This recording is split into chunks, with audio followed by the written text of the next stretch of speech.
0437 local time, Northern Arabian Sea. The water was flat enough to reflect the carrier's dark mass without distortion. No radio calls, no flares.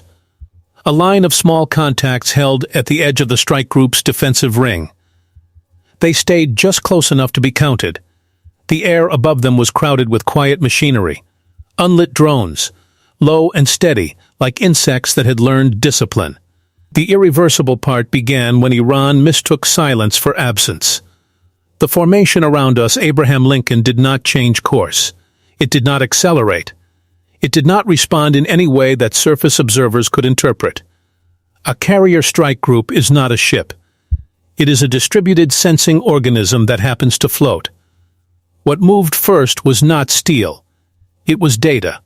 The outer screen, destroyers set wide, spaced to deny approach vectors, held their geometry with an indifference that Iran read as restraint.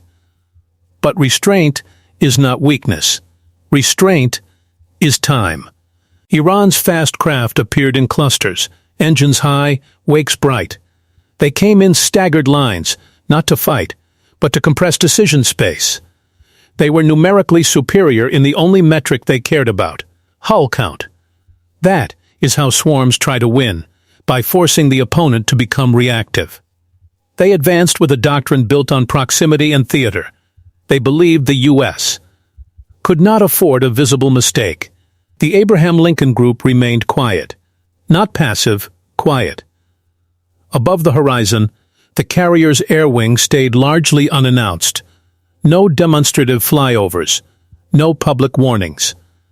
The threat picture was being assembled somewhere else, in the invisible seams between sensors, tracks, and algorithms. Iran continued closing. They believed the battle would be decided by who blinked first. They did not realize the decision had already been made elsewhere. At 06:05 local time, Iran shifted from presence to pressure. More contacts joined from the west.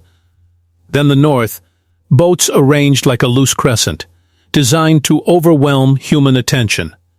A small number of larger hulls remained behind them, controlling the swarm's pacing. Command boats do not lead by speed. They lead by network. Overhead, Iranian drones held a patient orbit. They weren't hunting targets. They were painting a narrative. The U.S. strike group kept its emissions controlled. That discipline made Iran bolder. In Iranian command rooms, the carrier became a political object, a symbol that could be pushed. In U.S. combat systems, the carrier was simply a node, one of many.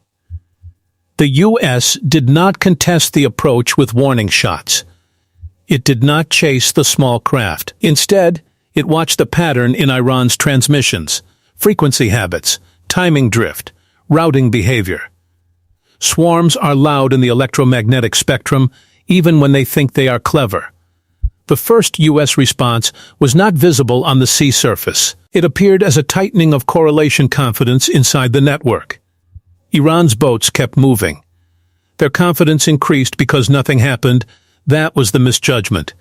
They were watching for heat. They should have been watching for silence becoming structured. By mid-morning, the atmosphere was layered with surveillance. Every drone orbit produced a faint signature.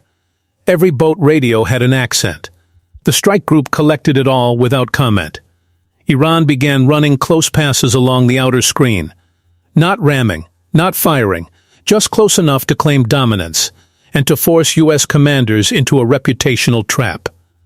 The closest Iranian craft crossed a boundary that existed only in doctrine and memory. A line understood by professionals, the threshold where shadowing becomes pre-attack positioning. From the carrier, the flight deck remained orderly. The U.S. did not advertise readiness. But the air over the sea did not belong to Iran. Somewhere beyond visual range, E-18G Growler aircraft were already positioned as a quiet ceiling, calibrated to touch the spectrum without being noticed. Their purpose was not to jam everything. It was to choose what reality looked like. That choice had been prepared in advance. Iran was still performing intimidation. The U.S. was preparing deletion. At 12:00 local time, the swarm tightened again, now inside a range where optical sensors could pick out hull numbers. The boats began moving in short bursts, testing whether the destroyers would break formation to chase them. The destroyers did not move. They held position like locked doors. Iran tried a different approach, drones lowering altitude, attempting to force a defensive posture, to prompt intercepts that could be filmed and reframed. The U.S. did not take the bait. This is where modern naval conflict becomes unrecognizable to outsiders. The visible platform is no longer the primary weapon. The primary weapon is the network's ability to decide what counts as true. Iran's radios continued to speak. Their drones continued to circle. Their commanders continued to believe proximity was leverage. They were pushing on a wall they could not see, and the wall did not push back. It simply recorded. At 14:18 local time, Iran crossed the line. Not with a missile, not with a shot. A coordinated cluster sprinted toward the outer screen from multiple bearings, converging in a geometry that denied benign explanation. At the same time, drone relays shifted frequency in a pattern consistent with tactical coordination. The movement was not random. It was synchronized. In the strike group's combat system, that synchronization triggered a different category of response. Not escalation. Resolution. The carrier strike group did not react as humans imagine reaction. There were no shouted orders. A decision node flipped state. Rules of engagement logic moved from warning posture to active denial. In the space of seconds, Iran's swarm stopped being a group of boats. It became a set of track files, objects with confidence ratings, predicted paths, and assigned outcomes. Iran could still see the ships. They just couldn't see what was now watching them. The counterstrike began without sound. A narrow band of the spectrum dimmed, then disappeared. Iran's drone video feeds developed subtle latency. Not enough to look like jamming, just enough to make timing unreliable. GP's timing signals degraded in ways that looked like atmosphere. But it wasn't atmosphere. Eyes and navigation artifacts, already fragile in this region, began to drift. Ships that were not moving appeared to shift a few hundred meters on Iranian screens. This was not brute interference. It was selective manipulation. Iran's operators tried to compensate manually. Manual compensation is how humans lose to automation. The U.S. did not jam Iran into blindness. It adjusted Iran into doubt. Then it whispered into the network. At 15:26 local time, the decisive event was not a detonation. It was a compliance failure. Iran's command boats issued a regroup command to tighten the swarm and prepare a saturation run. Half the swarm obeyed late. The other half obeyed wrong. A small number of fast craft accelerated directly into the worst possible angles. Angles covered by overlapping fire control solutions that had been built silently for hours. Iran's own network architecture began contradicting itself. Orders arrived with mismatched timestamps. Drone relays repeated packets they could not verify. Authentication handshakes stalled. The swarm's confidence depended on cohesion. Cohesion depends on timing. Timing depends on clean signals. Those signals were now marked for deletion. Iran still had boats. It still had drones. What it was losing was agreement, the ability for its own system to know what it meant. The sea remained calm. The sky remained dull. But Iranian operators were no longer certain of their own screen. What followed was clinical. U.S. Aegis-equipped escorts did not need to fire to dominate the outcome. Their radars and combat systems were already fused into a coherent picture, designed to share tracks and engagements across the formation. Aegis weapon system. Iran's swarm, by contrast, depended on distributed initiative and fragile communications. It was a doctrine made for chaos. The U.S. did not fight chaos. It denied it. Electronic attack is not always a wall of noise. Sometimes it is a scalpel that removes only the signals that matter. The growlers did not blanket the sky. They applied pressure in the exact places the swarm's logic needed oxygen. The result was not panic. It was paralysis. When you remove certainty from a distributed force, it does not collapse loudly. It collapses inward. At 1639 local time, Iran attempted to restore control by shifting to alternate channels and backup procedures. That move came too late. Backup procedures are written for emergencies. They assume the rest of the environment remains honest. But the environment was no longer honest. Iran's drones began reporting contradictory positions for the same U.S. ships. Optical feeds didn't match radar returns. Range gates wandered. Some Iranian craft, seeing different pictures, began to separate from the group, breaking the very swarm effect they relied upon. Others stayed committed and surged forward, believing aggression would solve confusion. Aggression does not solve corrupted data. It amplifies it. The U.S. strike group used that amplification. Track files were reassigned.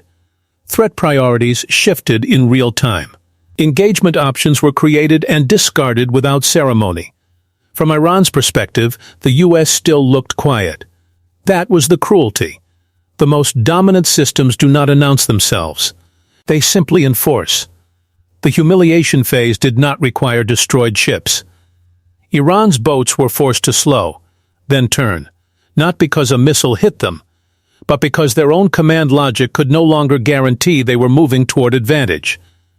Their drones climbed for signal clarity and found none. They descended for visual confirmation and found glare off the water and haze off the horizon. The swarm's coordination degraded into individual decisions.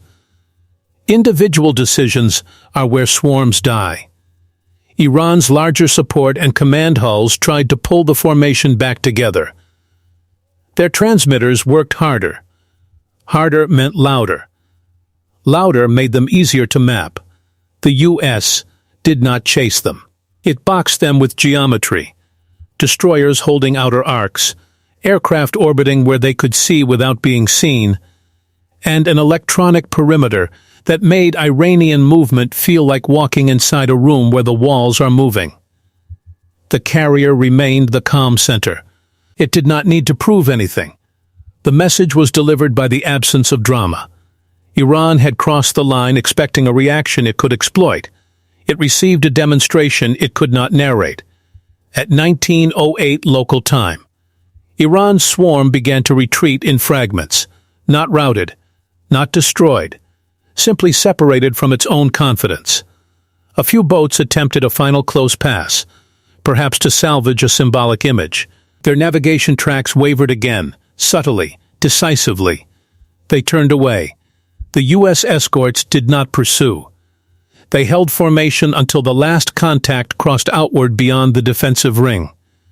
The sea returned to an earlier stillness, but the stillness had changed meaning. Before, it was restraint. Now, it was ownership. The U.S. had not won a battle. It had proven that Iran could not even reliably approach under the conditions the U.S. could impose. That difference is strategic.